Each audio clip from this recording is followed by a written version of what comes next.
Selamat sore kepada Ibu dosen pengajar, Bu Lude Erik Trisna, dan teman-teman kelas 2C. Izinkan kami untuk memperkenalkan diri terlebih dahulu. Pertama, nama saya Komani Fitriani, dan teman saya Putu Delvina Esa Andari, dan juga Putu Juliartini. Di sini, kami dari kelompok 8 akan mempresentasikan materi kuliah tentang obligasi. Baik, langsung saja di sini saya akan menjelaskan yang pertama apa sih itu obligasi. Obligasi adalah surat hutang yang diterbitkan oleh pihak yang terutang kepada pihak yang berpiutang.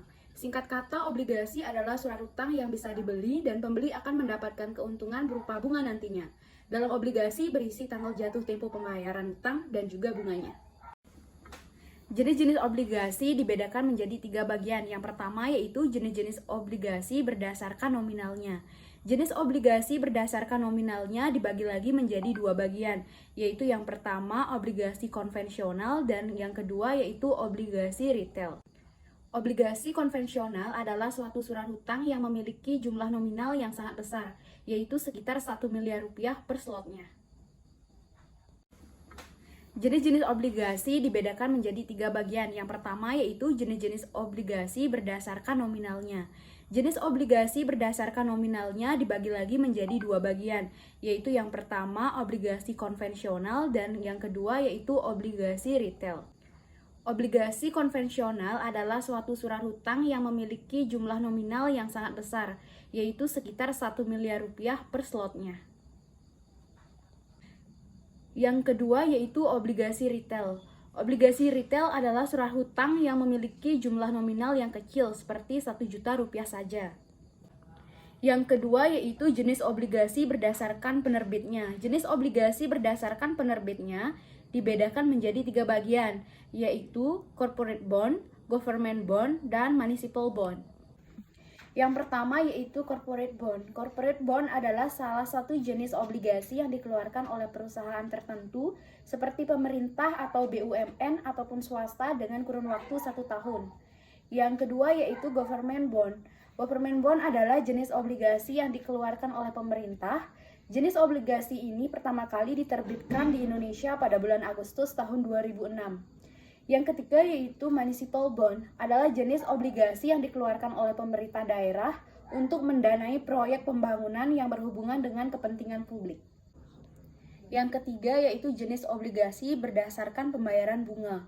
Jenis obligasi berdasarkan pembayaran bunga dibagi menjadi 4 bagian, yaitu yang pertama zero coupon bond, yang kedua obligasi kupon, yang ketiga obligasi fixed coupon, dan yang keempat obligasi floating coupon. Yang pertama, zero coupon bond adalah jenis surat hutang tanpa bunga dan tidak akan memberikan kupon secara berkala. Kemudian yang kedua ada obligasi kupon.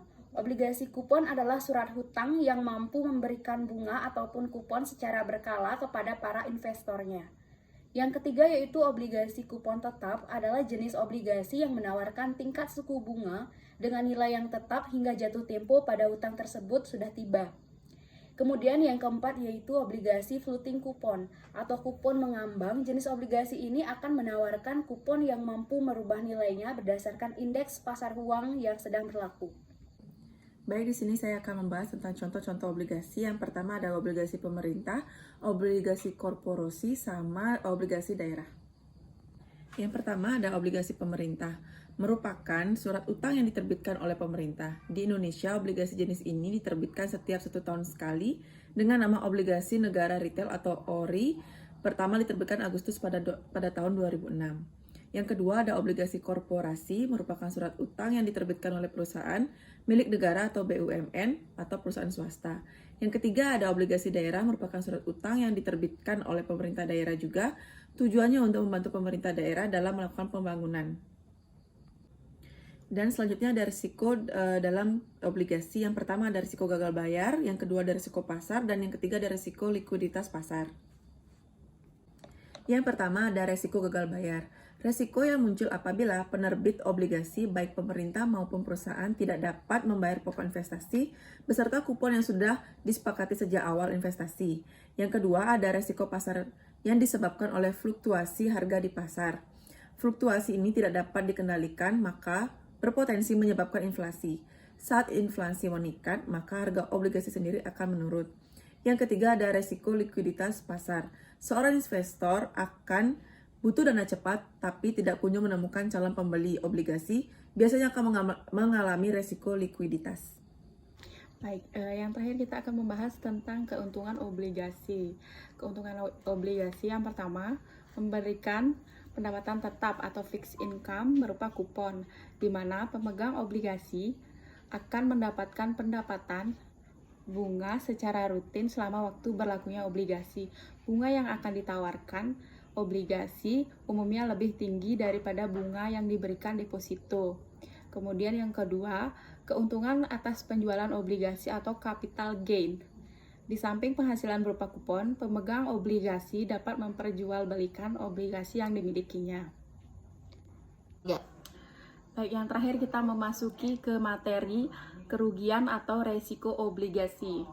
Yang pertama ada interest rate risk atau harga dari sebuah obligasi akan berubah pada arah yang berlawanan dari perubahan tingkat bunga. Kemudian ada call risk atau sebagian perusahaan menetapkan untuk menarik atau membeli obligasi yang diterbitkannya pada harga dan waktu tertentu. Selanjutnya ada default risk, juga berkaitan dengan risiko gagal bayar, artinya risiko penerbit obligasi yang mengalami kebangkrutan.